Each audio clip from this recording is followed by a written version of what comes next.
Dans une terre marquée par des batailles sanglantes et des rois qui se disputaient le pouvoir, il y avait un homme qui se distinguait parmi tous les guerriers. Son nom était Benaïa. Ce n'était pas un soldat ordinaire. Sa vie fut marquée par des exploits légendaires. Mais qu'est-ce qui a vraiment forgé Benaïa? Qu'est-ce qui a fait de ce guerrier quelqu'un d'aussi redouté, non seulement par ses ennemis, mais aussi respecté par tous ceux qui l'entouraient? Imaginez une époque où la force brute n'était pas le seul critère pour survivre, où le courage et la loyauté étaient mis à l'épreuve chaque jour. Et au milieu de tout cela, il y avait Benaïa, un nom qui résonne encore aujourd'hui comme synonyme de courage et de détermination. Son histoire va bien au-delà des batailles physiques, c'est une leçon de foi, de leadership et de détermination. Êtes-vous prêt à découvrir ce qui l'a vraiment rendu invincible? Si vous appréciez ce contenu, je vous invite à laisser un like et à vous abonner à la chaîne, car cela permet à YouTube de diffuser ce message à plus de personnes, en plus de montrer votre soutien à notre travail. Je tiens également à remercier tous les abonnés. Sachez que vous faites partie de cette famille. Merci beaucoup pour votre soutien. Benaïa, fils de Jéhojada, venait d'une lignée lévitique, ce qui lui a permis de recevoir une formation unique. Contrairement à de nombreux guerriers, il ne portait pas seulement le poids de l'épée, mais aussi la responsabilité de représenter l'aspect spirituel d'Israël. Dès son plus jeune âge, il a été formé dans deux domaines, la dévotion religieuse et les compétences militaires. Imaginez quelqu'un qui, en même temps qu'il était formé pour la bataille, comprenait profondément la loi de Dieu, vivant un rare équilibre entre la foi et la force. Sa formation comprenait des moments de silence dans les tentes des Lévites, écoutant les Écritures, mais aussi de longues périodes de pratique des armes. Ce mélange de spiritualité et de guerre en fit un guerrier bien plus complet. De plus, la région où il a grandi, près des frontières d'Édom, l'a confronté très tôt à des conflits. C'était une région où la guerre faisait partie du quotidien. Cela l'obligea à développer du courage dès son jeune âge, car à tout moment, il pouvait être appelé à défendre sa maison et sa foi. Les Lévites, contrairement aux autres tribus, avaient une connexion particulière avec le sacré et la protection d'Israël. Benaïa portait cet héritage avec honneur et responsabilité, sachant que ses actions avaient un impact à la fois sur le champ de bataille et devant Dieu. Cette origine lui donnait un avantage considérable par rapport aux autres guerriers. Il n'était pas seulement un combattant, il comprenait les enjeux spirituels qui motivaient son peuple. Cela le distinguait sans aucun doute. La Bible ne décrit pas explicitement l'entraînement de Benaïa, mais on peut supposer qu'il fut instruit, comme d'autres Lévites, dans la loi dès son plus jeune âge, conformément à Deutéronome chapitre 6 verset 7. Ce texte ordonne aux parents d'enseigner les Écritures à leurs enfants, et en tant que fils de Jéhojada, un leader lévitique, cet enseignement faisait partie intégrante de sa formation. Cependant, cette formation spirituelle ne l'exempta pas des exigences physiques. Benaïa dut également se former dans les arts de la guerre. Il est intéressant de penser comment la vie l'a conduit à la frontière, où le danger permanent demandait des actions rapides. Une leçon pratique à tirer, souvent, les circonstances difficiles nous forcent à développer des compétences dont nous ne pensions pas avoir besoin. Comme Benaïa dut s'adapter aux réalités d'un monde violent, nous sommes aujourd'hui continuellement mis au défi de développer de nouvelles compétences. La question est, sommes-nous prêts à apprendre des difficultés? La dualité de sa formation montre à quel point l'équilibre entre le corps et l'esprit était vital. Benaïa ne négligea jamais la sagesse lévitique tout en affûtant ses armes, et de la même manière, il ne perdit jamais sa connexion spirituelle tout en se battant. Cette combinaison le prépara aux défis à venir. Peut-être est-ce là l'une des plus grandes leçons de son histoire, l'équilibre entre la foi et l'action. Il ne sert à rien de croire sans agir, tout comme agir sans un but plus grand rend les actions vides de sens. Benaïa grandit dans une région frontalière, un endroit où les tensions étaient constantes et les conflits fréquents. Près d'Édom, il fut exposé dès son jeune âge à une vie marquée par la lutte et la nécessité de défendre le territoire d'Israël. Cet environnement forgea en Benaïa une mentalité de guerrier. Ce n'était pas seulement une question de survie, mais de protection du peuple et de la foi. Il constata de ses propres yeux comment la terre d'Israël était un champ de bataille entre les nations voisines et comment les Lévites devaient être prêts à défendre l'intégrité de leur peuple. Dans ce contexte, Benaïa comprit que son combat avait un objectif plus grand. La géographie de la région joua un rôle important dans sa formation. Vivant près d'Édom, une région montagneuse et difficile, Benaïa apprit à combattre dans des terrains compliqués, ce qui lui donna un avantage stratégique dans les batailles. Imaginez un jeune homme qui, au lieu de craindre les difficultés du terrain, les voyait comme une opportunité de développer des compétences uniques. Cette capacité d'adaptation devint l'une de ses signatures. Les défis que la région lui imposait n'étaient pas seulement physiques, mais aussi spirituels, car il devait constamment se rappeler des promesses de Dieu concernant cette terre. Les Écritures mentionnent fréquemment l'importance des frontières d'Israël, et Benaïa grandit en comprenant profondément ce concept. Dans Nombre chapitre 34, verset 12, il y a une définition claire des frontières d'Israël, un passage que Benaïa a probablement entendu à maintes reprises dans sa jeunesse. Savoir qu'il défendait non seulement sa maison, mais aussi la terre promise elle-même, lui donna un sens de mission. Cette notion de lutter pour quelque chose de plus grand, pour une cause sacrée, était enracinée dans son identité, et il porta cela avec lui dans chaque bataille qu'il affronta. Le contexte historique était également marqué par des invasions et des rébellions constantes. Cela faisait que chaque habitant de la frontière vivait dans un état d'alerte permanent. Dès son jeune âge, Benaïa dut s'adapter à cette réalité, ce qui le prépara aux défis futurs. De la même manière que nous faisons face aujourd'hui à des difficultés à nos propres frontières, que ce soit dans notre travail, dans notre famille ou dans notre vie spirituelle, ce qui forge réellement notre caractère, c'est la manière dont nous faisons face à ces moments de tension. Nous apprenons à devenir résilients, tout comme Benaïa l'a été. Cette formation géographique et historique créa le cadre idéal pour que Benaïa devienne l'un des guerriers les plus intrépides d'Israël. La vie à la frontière ne permettait pas de faiblesse. Il fut endurci par les batailles constantes et apprit à faire face à toutes les formes d'adversité. Ce qui est intéressant, c'est que cette préparation, apparemment si violente, le connecta également plus profondément à Dieu. Après tout, comme il le savait bien, la force ne venait pas uniquement de son entraînement physique, mais de la conviction que Dieu était avec lui dans chaque combat. Benaïa s'est rapidement distingué en tant que guerrier doté d'un courage et d'une compétence exceptionnelle, et cela commença à être remarqué par ses exploits héroïques. L'une de ses victoires les plus impressionnantes fut contre 2 guerriers moabites, un peuple qui défiait fréquemment Israël. La manière dont il a mené ce combat, affrontant 2 hommes simultanément, démontra non seulement son habileté, mais aussi sa confiance dans le fait qu'il luttait pour une cause juste. Ce combat fait écho à nos propres vies, lorsque nous faisons face à des défis qui semblent être 2 contre 1. Benaïa a montré qu'avec du courage et de la foi, toute adversité peut être surmontée. Un autre exploit légendaire fut sa victoire contre un géant égyptien. Le récit biblique, décrit dans Premier livre des Chroniques chapitre 11 verset 23, mentionne que cet Égyptien portait une immense lance, mais que Benaïa l'affronta avec seulement un bâton. Ce type d'affrontement rappelle l'histoire de David et Goliath, un combat où le désavantage était évident. Cependant, Benaïa, tout comme David, ne se laissa pas intimider. Il savait que derrière sa force physique se trouvait un dessein divin qui le poussait en avant. Cela nous rappelle puissamment que nos lances ne sont pas aussi importantes que la confiance que nous plaçons en Dieu. Peut-être l'exploit le plus mémorable de Benaïa fut lorsqu'il affronta un lion dans une fosse, un jour de neige. Cette histoire est mentionnée dans 2e livre de Samuel chapitre 23 verset 20. Combattre un lion serait déjà une tâche terrifiante en soi, mais le faire dans des conditions extrêmes de froid et dans une fosse rend l'exploit encore plus extraordinaire. Imaginez le décor, un environnement glacé, glissant, sans beaucoup d'options pour fuir, et malgré cela, Benaïa choisit de se battre. Ce genre de courage parle directement de la manière dont nous devons affronter nos propres lions dans la vie, ces défis qui apparaissent dans les moments inattendus et dans les conditions les plus défavorables. Benaïa ne reculait jamais, même lorsque les chances semblaient contre lui. Son esprit inébranlable venait de la certitude que Dieu était à ses côtés. Cela nous enseigne quelque chose de précieux, au milieu de nos batailles personnelles, peu importe si nous affrontons des géants ou des lions, ce qui importe réellement est l'endroit où se trouve notre foi. Si Benaïa a pu vaincre des ennemis avec des armes inférieures, ou dans des conditions défavorables, à combien plus forte raison pouvons-nous, avec nos ressources modernes et notre soutien spirituel, surmonter nos propres défis en gardant une foi ferme. Ces exploits héroïques n'étaient pas simplement des démonstrations de force physique, mais aussi de caractère. Benaïa, en vainquant des guerriers, des géants et même des lions, prouvait que la véritable puissance vient d'une combinaison d'habileté, de courage et de confiance en Dieu.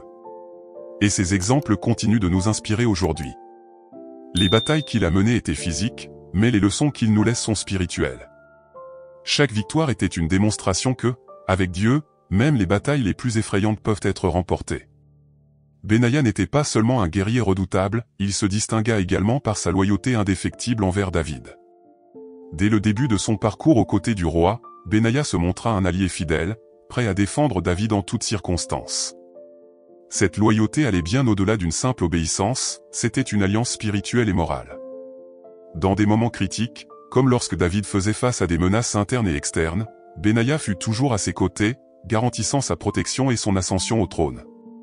La loyauté de Benaïa est un exemple de la manière dont nous devons être loyaux envers ceux qui nous dirigent avec justice et foi. Cette fidélité ne se limitait pas aux actions de défense.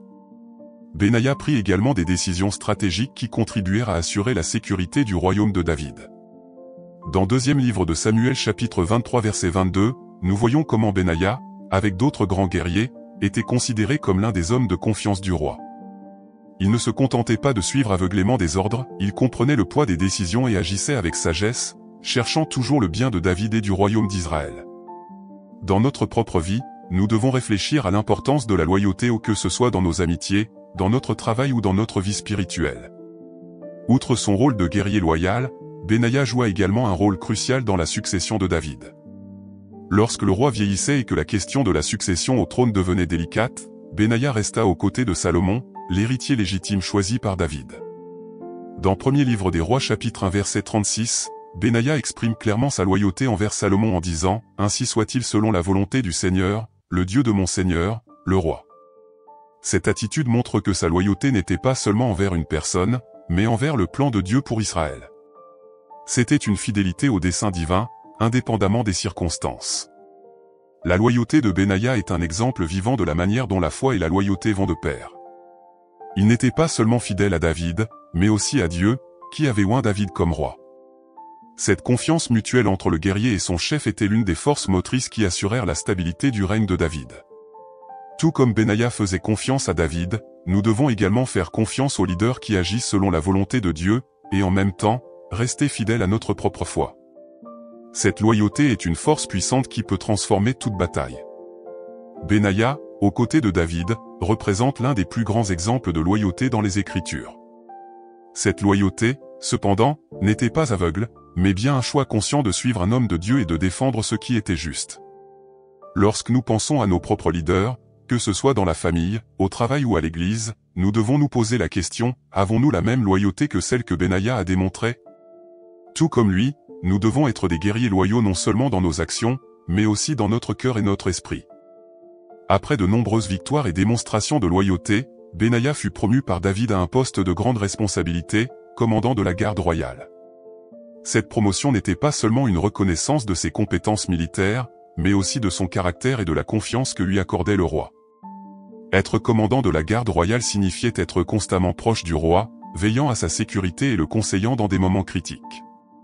Cela montre que, bien au-delà de ses capacités sur le champ de bataille, Benaïa possédait une sagesse qui le rendait digne de confiance. Il savait que la responsabilité n'était pas seulement envers le trône, mais envers l'avenir même d'Israël. La Bible, dans 1er livre des rois chapitre 2 verset 35, mentionne que Benaïa fut également nommé chef suprême de l'armée, l'une des plus hautes distinctions qu'un guerrier puisse atteindre. Ce nouveau poste reflétait sa compétence et le respect qu'il avait acquis tant auprès de David que de Salomon. Être responsable de toute l'armée d'Israël n'était pas une tâche facile, surtout dans une période de transition entre deux rois. Pourtant, Benaïa, avec son expérience vaste et son cœur dévoué, parvint à maintenir l'ordre et à assurer une transition pacifique. Cela nous rappelle que de grandes responsabilités apportent de grands défis, mais avec foi et sagesse, ils peuvent être surmontés. Être promu au poste de chef de l'armée signifiait également que Benaïa avait le devoir de diriger d'autres guerriers, et diriger ne signifie pas seulement commander, mais aussi inspirer. Il savait que son influence affectait toute l'armée, c'est pourquoi il dirigeait par l'exemple. Tout comme aujourd'hui, lorsque nous sommes placés dans des positions de leadership, nous devons comprendre que nos actions parlent plus fort que nos mots. Benaïa ne se contentait pas de donner des ordres, il vivait les principes qu'il prêchait. Ce type de leadership est ce qui fait réellement la différence dans toute organisation ou communauté. La promotion de Benaïa à ces postes élevés dans le royaume d'Israël montre que, lorsque nous avons confiance en Dieu et suivons son dessein, la récompense vient sous forme de responsabilités plus grandes. Cependant, ces responsabilités ne doivent jamais être perçues comme des fardeaux, mais comme des opportunités de servir un dessein plus grand. Benaïa savait que chaque pas qu'il faisait, chaque décision qu'il prenait, faisait partie d'un plan divin pour le bien d'Israël. Et c'est une leçon que nous pouvons appliquer à notre propre vie, lorsque nous sommes promus, que ce soit au travail ou dans notre vie spirituelle, nous devons toujours nous rappeler que nous servons quelque chose de plus grand que nous-mêmes.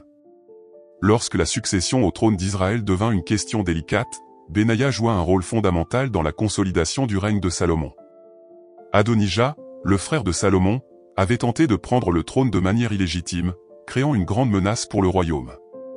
Ce fut Benaïa qui prit l'initiative de neutraliser cette conspiration, veillant à ce que le plan de Dieu pour Salomon s'accomplisse. Dans Premier Livre des Rois chapitre 2 verset 25, il est mentionné que Benaïa fut chargé d'exécuter Adonijah, mettant ainsi fin à la rébellion et assurant que Salomon puisse régner en paix. Cela montre qu'au-delà de sa force sur le champ de bataille, Benaïa était aussi un homme d'action décisive dans les coulisses du pouvoir. En plus d'éliminer la menace d'Adonijah, Benaïa fut une pièce maîtresse pour garantir que le royaume de Salomon connaisse la stabilité dès ses débuts. En période de transition, surtout lorsque le trône est en jeu, le soutien de figures influentes comme Benaïa est essentiel. Il ne soutint pas seulement Salomon, mais s'assura également que tous ceux qui l'entouraient en fassent de même, contribuant ainsi à l'unité d'Israël. Cela nous rappelle qu'en période de changement, la loyauté et l'engagement envers ce qui est juste peuvent faire toute la différence dans la réussite d'un projet ou d'un leadership. Benaïa dut également faire face à d'autres menaces internes au royaume, comme la conspiration de Joab, l'ancien commandant de l'armée de David, qui s'était allié à Adonijah. Salomon, ayant une confiance totale en Benaïa, lui confia la mission d'éliminer Joab, qui était un adversaire expérimenté et dangereux. La mission fut accomplie avec succès, comme le rapporte Premier Livre des Rois chapitre 2 verset 34. Benaïa prouva une fois de plus sa loyauté et son habileté, assurant que les forces opposées soient éliminées et que le règne de Salomon puisse commencer sur des bases solides. Dans des situations comme celle-ci, nous apprenons que le courage de faire face aux défis internes est tout aussi important que la force de combattre des ennemis extérieurs. La consolidation du règne de Salomon fut, en grande partie, facilitée par les actions stratégiques et décisives de Benaïa. Il savait que, pour que le royaume prospère, il était nécessaire de traiter toutes les menaces, qu'elles soient politiques, militaires ou spirituelles. L'importance du discernement et de l'action rapide se retrouve dans chacune des décisions qu'il prit, montrant que le succès ne vient pas seulement de la force, mais aussi de la sagesse d'agir au bon moment. Dans nos vies, nous sommes souvent confrontés à des situations où nous devons prendre des décisions rapides pour assurer la réussite de nos projets ou de nos rêves. L'exemple de Benaïa nous inspire à agir avec détermination. En fin de compte, Benaïa n'a pas seulement aidé à consolider le règne de Salomon, mais il a aussi établi les bases pour que le royaume connaisse la paix et la prospérité.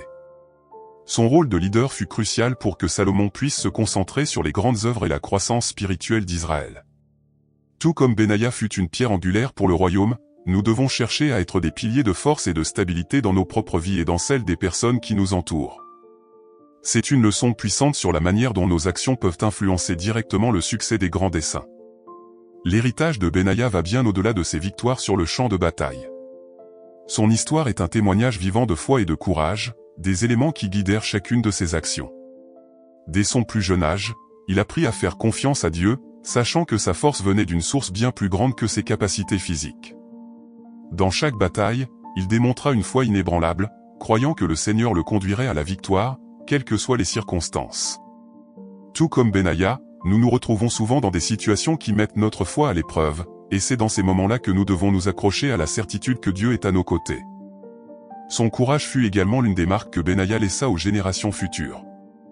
Il affronta de puissants guerriers, des lions et même des géants, mais il ne recula jamais. Son histoire nous enseigne que le véritable courage n'est pas l'absence de peur, mais la capacité d'avancer malgré elle.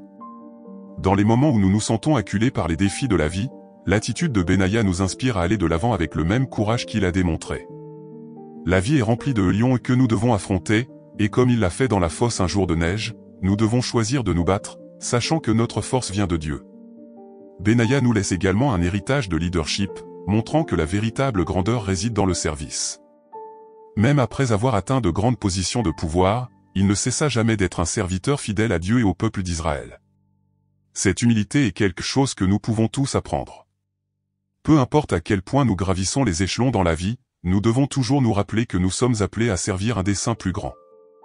Benaïa nous montre que leadership et service vont de pair, et que le véritable leadership est celui qui cherche le bien de tous, et non seulement son propre intérêt.